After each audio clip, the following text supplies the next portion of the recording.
All right. Here we go. Part three. Deaf Heroes, Greg Hlibok. Greg Hlibok is a deaf lawyer. I'm going to tell you a story of Hlibok.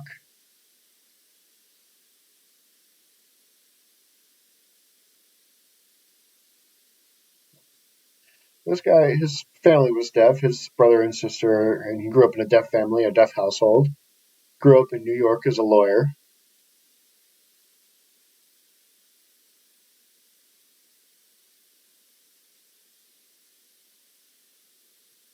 He went around asking a lot of deaf people, what kind of things would you like to change? What kind of laws would you like to have happen to be able to support you?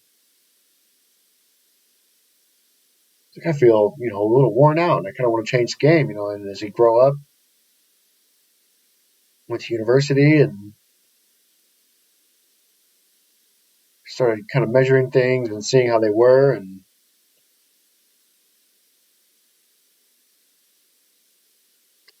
as soon as the Deaf President Now movement happened, this was a movement that was big in Thomas Gallaudet University that enforced, or the student population rebelled and made sure to have a deaf president instead of a hearing president. And he was a big moment. He was one of the big names in that movement. He participated, and a lot of people came from all over the U.S. to be able to support this, and he was one of them.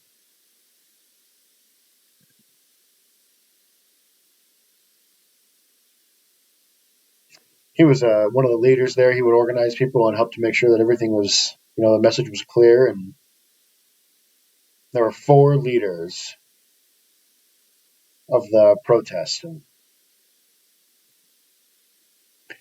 after a week of all the classes being closed from this protest, all the people around the campus all day, they finally had the attention of the world. And that's when, online they started. Online? Nope.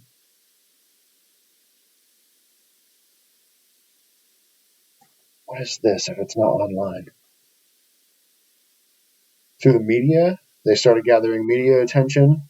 They started getting interviews. They started seeing on TV, and like, wow, they really have something here. It was a very interesting experience for them.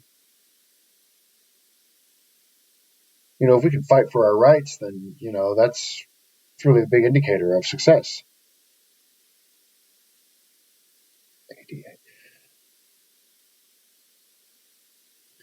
This is when they really started advocating for all people with quote unquote disabilities to be able, to form the American Disabilities Association.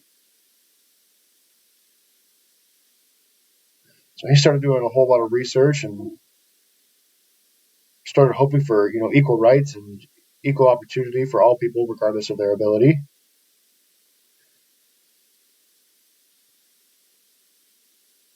And he traveled up and started communicating with the FCC to make sure that communication was equal, that everybody had equal access to communication.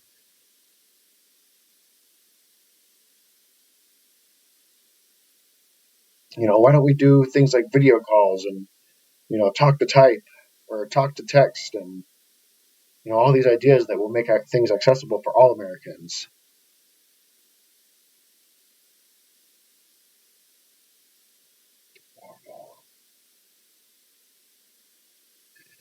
I want to make sure that the FCC really makes sure that all communication is equal for all Americans. And he had played a big role in a lot of that.